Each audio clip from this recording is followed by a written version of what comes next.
Yo, what's up, guys? Quick live stream. Figured we could go through some bets. A lot of value right now on PrizePicks, on Underdog Fantasy. So I gave out some plays on Twitter. But before the game start, might as well try to move quickly, kind of clear out some of the value. So why don't we start here? And we can start out with PrizePicks. And I'm not going to talk a lot or check the chat a lot. So hopefully the screen is sharing properly. And let's just go through. Let's find some bets. Okay, so without further ado, why don't we start with PrizePicks? Why not? So the first play, that I already locked in. Again, I have pretty low betting limits on PrizePicks, but this play I think is quite good. Is Dak Prescott under 1.5 passing touchdowns? So again, the way that PrizePicks works, you take overs, unders. It doesn't matter, right? You're always getting the same payout. PrizePicks is a fixed payout sportsbook, a fixed, payout platform. So hopefully, you can see my screen. Anyways, without further ado, let's just kind of fly through these. So let's go over here. Let's go to PrizePicks. And again, like out of all this crap we can bet on PrizePicks, we're really looking for, the few spots of gold, right? What are the few plays that are really good? So why don't we go here and we can start out, just taking a look at the market. So we have Dak under 1.5 passing touchdowns. Two other plays I think are really good to pair together is, if we go here, is Harrison Butker over 1.5 field goals. And then you can also take the Jets cornerback over in tackles plus assists, right? So again, why do we like both of these picks? Very simple. We take a look at the sports books and you're going to notice, all the sports books have these guys heavily favored to go over. So if we go right here, again, I just kind of like to explain why I'm betting what I'm betting on. I really think education is important in sports betting. So you can see, Butker's heavily favored to go over in field goals, right? So it's like, okay, that seems good. And then if we check out the other pick we're going to pair with it, which is Carter, right? He's heavily favored to go over in tackles plus assists, right? You have all these sports books setting lines, billion-dollar companies. They have really good models, and they're all setting lines, right? So these plays seem really good to pair together. Why? Well, if the Chiefs have the ball a lot and they're driving and they're scoring, that means Butker's more likely to go over in field goals. And that also means Michael Carter is going to be on the field longer, and he's more likely to go over in tackles plus assists. So that's the first play we can go with. But we still need some other picks. We still, we want to go with 5 pick entries on PrizePicks. So what we can take a look at is one of these plays. I know we've already been all over it. And some of these plays, we'll fly through these. Not going to keep this live stream long at all. But if you look at Kenneth Walker, it's very similar strategy. Again, all the sports books, if you take a look at the market, he's heavily favored to go under. Not a lot of books. Like you can see Caesars, they only have a one-way market. They're giving you plus 105 on him to score a touchdown, but they don't have odds on the under. So you really want to focus on these books that, because this isn't like a market. They're not even letting you bet the under on Caesars. You can't fade Kenneth Walker to not score a TD on Caesars, but you can on Fliff, you can on Hard Rock, and you can see he's a big favorite to go under. So again, on PrizePicks, we're getting the same damn payout if we take him to go over or under. So obviously you want to take his under. That's the sharp pick to go with on PrizePicks because all the sports books, the entire betting market is telling you, hey, he's more likely to go under. So that can be our fourth pick. And then what we can take a look at is, Kelsey. So Kelsey, on the other hand, this play's not amazing, but if you were going to take a side on Kelsey, you'd want to take him to score a touchdown on PrizePicks. You can see, most sports books have his over pretty heavily favored, minus 145-ish. Not a huge favorite, but still. Anyways, we still need to find one more pick to go with. And then if we look at Tony, it's like the market's kind of divided, so we don't want to go with that. So let's go back here, and let's just see what other options are there. So we have 2 picks that pair well together. We have Carter and Butker, but we still need one pick to go with. So what we could end up taking is I don't love it, but we could take Conklin over 2.5 receptions. Or Garrett Wilson under 4.5 receptions. So this play actually seems even better. And this play actually pairs very well, right? Like, if you think about it, okay, like, you know, again, like, what's amazing about these platforms, PrizePicks, is you can exploit correlation. And what I mean by that is, like, PrizePicks, right? They're always giving you the same payout. So if you take outcomes that are more likely to occur together, you're getting an added benefit of correlation. So this play seems really good. And the reason it seems really good, so max winnings on a single pick is $1,000. PrizePicks always trying to stop me from betting. God, man, come on. Are you serious? Let's go. At least let me get down. They're not even going to let me get down anything. So maybe it's this play on Kenneth Walker, which is frustrating. But what was I going to say? What we could do is just replace it with Conklin, right? So this play seems halfway decent, right? Right? Like, they kind of compete for receptions, Wilson and Conklin. Like, it doesn't make sense to take a bunch of receivers on the same team to go over. So this play is like, okay, like maybe it's decent enough. The Walker play, I think I already tapped out. I already bet too much on it. But it's like, okay, like, you know, what's our ideal situation in the Kansas City Jets game? It's like, you know, basically, we're hoping the Chiefs have the ball a lot. That means they will score more points. Butker hopefully is more likely to go over. If the Chiefs have the ball a lot, Carter is more likely to go over in tackles plus assists. And Garrett Wilson is more likely to go under in receptions, right? And then these plays are slightly positively correlated as well. So 4 decent picks that we can go with, right? We're basically hoping Conklin gets the ball a little bit more than Garrett Wilson, and the Chiefs have the ball most of the game. So again, that's what's great about PrizePicks is, right, like, if you look at FanDuel, and we look at, like, the Patriots-Cowboys game, FanDuel is a traditional sports book, right? Like, if we take, you know, Dak to go over, and we take, you know, CeeDee Lamb to go over, they're going to give us a different payout than if we take CeeDee Lamb's under. Obviously, if Dak Prescott goes over in passing yards, CeeDee Lamb is more likely to go over in receiving yards. So they're only giving us plus 166 odds on this parlay. What's up, guys? Yeah, but that's because Kenneth Walker has the best play. And also, I have a $10 bet size on PrizePicks. So that's the play with value. But again, like, if you take Dak's over and you take CeeDee Lamb's over, you can see here they're only giving you plus 166. But FanDuel prices in correlation, right? So if we take Dak's over and CeeDee Lamb's under, they boost it, they jump it to plus 352. So they're giving you a different payout. So FanDuel prices in correlation. PrizePicks doesn't. That's a big advantage of finding profitable bets on PrizePicks. But anyways, not a ton more value, it looks like, on PrizePicks. Again, I know we've already been on the Kenneth Walker play.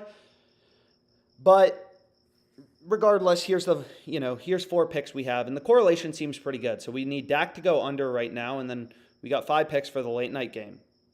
So on Underdog Fantasy, the best play on the board right now, I don't even think I'm not going to be able to bet it because I already have a play on him. But you would want to take Tony under half of a rushing touchdown, right? So Underdog Fantasy, it works very similar to PrizePicks in that they, you know, give you the same payout if you take a player's over or under. So basically, we want to know what's more likely, right? So if you look at, you know, his line, there's not really any value in player touchdowns, but this includes receiving touchdowns.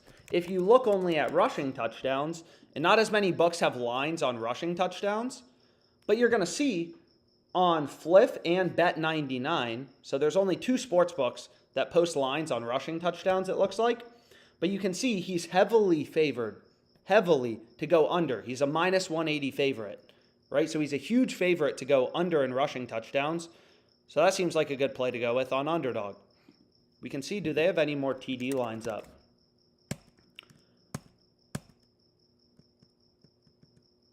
I mean, they have Walker's lineup, and they also have Keenan Allen. So I'm pretty sure all of these plays are good.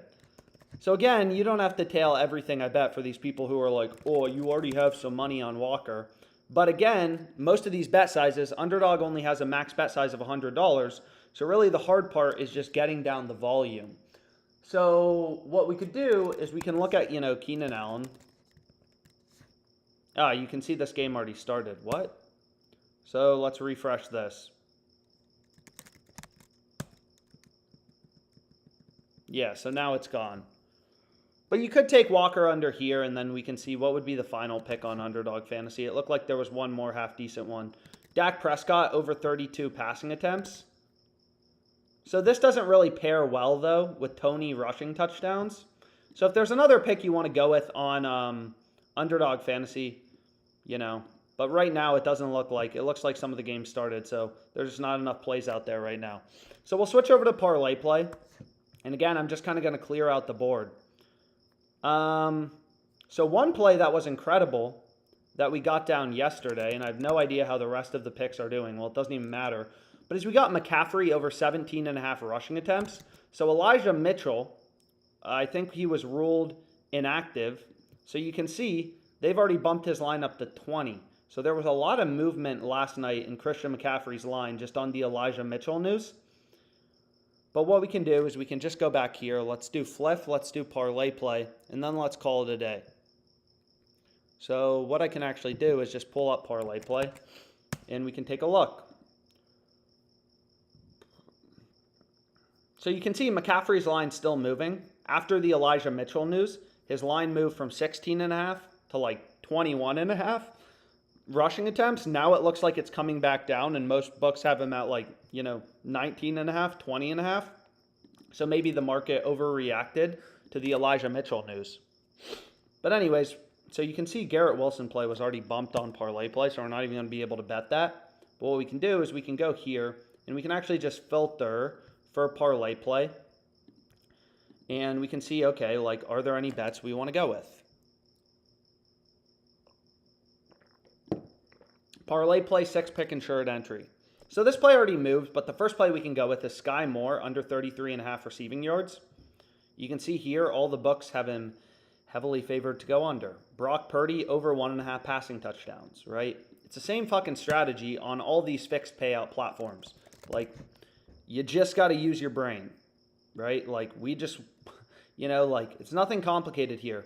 Brock Purdy, the entire betting market, all these sports books, right? They are taking action, like moving around lines based on where action's coming in. This market isn't static, right? If everyone starts slamming Purdy to go over, his line moves towards the over, right? You can see all these books are moving around lines, on Brock Purdy. So you can see here, it looks like the market in general has been drifting towards him going over. So who knows? Maybe it's because there's lineup changes. Maybe because Elijah Mitchell's out, they're less likely to run the ball as much. He's more likely to throw. His over's a little more favored. Who knows? But the market, is always moving. You can see for Sky Moore, all the books, Pinnacle, which is known to be a sharper sports book, all the books have him heavily favored to go under. So that's the first play we'll want to go with. So let's go here. Let's take Purdy. Let's take Moore. And then we can see, okay, like, are there any other picks we want to go with? So ideally on ParlayPlay, we can find a 6-pick entry. And the reason is, like you can see here, so you can see it looks like they just pulled the play on Tony. Hopefully some of you were able to get it down. But Underdog pays you 6x, right? You're putting down 100 to win 600 for these 3-pick entries. ParlayPlay, it's only 5x. So, obviously these things make a difference. So what we could do is we could hedge out maybe a little bit, although it wouldn't really make sense taking Brock Purdy's line. Damn. So ParlayPlay,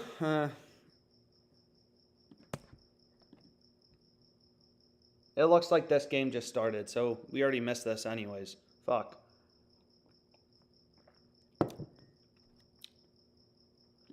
So let's go back here. Let's look at Fliff. It doesn't seem like there's going to be enough plays on ParlayPlay to get down a slip. I started this live stream too late. So if we go back here, but there is some value on Travis Kelce. If you find some other picks you want to go with, keep in mind Travis Kelce. So we want to go to NFL receiving yards. And again, this betting tool is just called the, sportsbook screen. Just kind of shows you where all the books have their line set. So you can see the entire market has him, 72.5. Then ParlayPlay at like 75.5. So a little bit of value maybe on the under. Not a ton. But again, ParlayPlay has really good payouts. So you don't need that big of an advantage to, find some good bets on ParlayPlay. So let's check out Fliff. And then we'll call it a day. So on Fliff, what does it look like? There's some value on Zach Wilson, under half of a passing touchdown, plus 120 on Fliff. You know, again, this positive EV tool is just pointing out, for whatever books you use, you select, wherever there's value in the market. So you can see Metcalf over, 4.5 receptions, minus 130. FanDuel has this minus 168. DraftKings minus 150. Pinnacle has ripped odds towards Metcalf's over. He's more likely to get, targets, whatever, who knows. But you can see the entire market has drifted to having Metcalf as a much bigger favorite to go over. So that seems like a decent play to go with if we wanted to on Fliff. So we could just go back here and, make a little 2-leg parlay, and then we'll call it a day. Obviously, I follow a very data-driven approach to my bets, following the market, following the data, following the line movements, because that's what matters, right? Like, it's always crazy to me that people think you can make money sports betting without understanding data or even understanding what type of slip is optimal, right? Like, if you're playing 3-pick entries on a platform like ParlayPlay and you're getting a 5x payout, when there's other competitors that would give you a 6x payout, it's pretty clear they're ripping you off, right? And you're getting screwed. And you won't make money long term. It's like being a day trader who has to, buy every stock for 20% more. You're just screwed from the beginning. So what we can do is we can go here and we can take Metcalf's over. And again, I try to move quickly. Some of these plays get bumped pretty quickly. So what we want to do is we want to go here, and then let's just refresh this. And there we go. So we got Zach Wilson under and passing touchdowns. So we can go with this as well. And then we have a 2-leg parlay. And again, I've explained this in other videos, but when you go through the math kind of behind parlays, it doesn't really matter, if you're playing parlays or straight bets. So you can see they already bumped it down to plus 115. So I'll just play Metcalf as a straight bet. And that'll be our bet on Fliff of the day. Right, like if your picks are profitable, positive EV, they will be profitable in a parlay, a round robin, or as a straight bet. Doesn't really matter. And then remember too, like I try to focus on PrizePicks, Underdog ParlayPlay in these live streams because they're legal in a bunch of locations. But there's some pretty good, promos and stuff like that as well. Like, for example, FanDuel has this promo up too. So if you go to FanDuel and you go to Odds Boost, they have Travis Kelce to catch a 22-yard pass boosted to plus 200. On DraftKings, they're boosting it to plus 222. So I had a max bet size of $25 on this promo. I know some people had $50. But if you just go to longest reception, right, what you'll see is Caesars, and this is exactly what I did. Caesars has his under 21.5 at minus 109 odds. So obviously this is an insanely big boost. They're literally doubling the odds. So what you could do if you wanted to, and again, you don't have to, like clearly this odds boost is really good value. I mean, plus 100 to plus 200, right? Like that's pretty good. They're literally doubling the odds.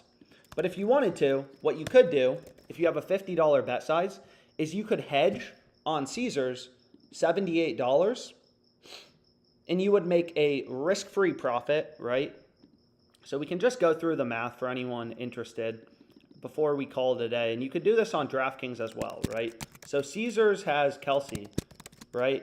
Under 21.5, longest reception. So if we just put this in, right? And then this is, minus 109 odds. So the calculator is telling us, hey, bet $78 on this. So I always recommend to not sketch out the sports books. Just kind of round your numbers, round your bet sizes. So if we go here, what we can do is just kind of check this out, right? So we want to follow the calculator, but again, I always recommend when you're like hedging things, arbing, it's called arbitrage betting, especially with these promos. So if we want to, you can literally turn this FanDuel odds boost into $20 risk-free profit, right? Freaking pays for dinner. So if we go here, right? We have Caesars minus 109. And then on FanDuel, we have plus 200 odds for this promo, and it's 22 plus yards. 22 plus yards is the same as over 21.5, right? It's just a different way of framing it. Over 21.5 is the same as 22 plus. So, and then on FanDuel, we're going to bet this for $50, right? So now there's two options, right? Outcome. And then we have FanDuel profit, Caesars profit, net profit. So I used to do this. I mean, you can do this with every single promo. So you can see DraftKings is running the same promo, but they're boosting it to plus 222. So you can even mess with the numbers and kind of change it around just in the arbitrage calculator. And you could, I don't know what the DraftKings max betting limit is for this promo, but if it's $50 for you, I know sometimes it's different from state to state. That's another $27 risk-free. So between the FanDuel promo, $50, and the Caesars promo, you're up like $50 risk-free. It's crazy, right? So there's two outcomes here, right? Kelsey's longest reception is 0 to 21 yards, right? Or it's 22 plus yards. So if it's 22 plus yards, we're up $100 on FanDuel, right? 50 times 2, right? We're betting $50 at plus 200. On Caesars, we're down $80, right? So it's like, damn, our net profit is $20, right? And you can do the same thing with this DraftKings boost. So on the other hand, if this loses, we're down 50 on FanDuel, and on Caesars, we're up 80 times 100 over 109. We're up $73. So because we rounded the numbers, we'll have slightly different, but you can see $23 in profit. So no matter what happens, you can literally just, if you don't want a bunch of risk, if you just want a free $20, that's what you can do, kind of with this FanDuel odds boost. So anyways, let's go back here. And you can see the value, a lot of the value went away on Zach Wilson when they bumped it down to plus 115. So we can check out, any other plays we want to go with. There's some soccer bets on FanDuel. Soccer is actually my most profitable sport on FanDuel. Chiefs minus 10.5. So this bet, no idea what it is, but FanDuel barely watches their soccer lines. So soccer's been my most profitable sport on FanDuel for a while, just because they don't watch their lines. They watch their NFL lines like a hawk, but there's a lot of value, kind of in their soccer bets. So if we go back here, what we can kind of do is we can also just take one last quick peek at PrizePicks. So a lot of the same plays. Harrison Butker over, Conklin over, same reasoning. Never going to change, right? On Underdog Fantasy, the board is completely dry. On ParlayPlay, the board is basically completely dry. So, most of the games have started, so that's not particularly surprising. But anyways, hopefully this was helpful. Quick live stream getting in some bets.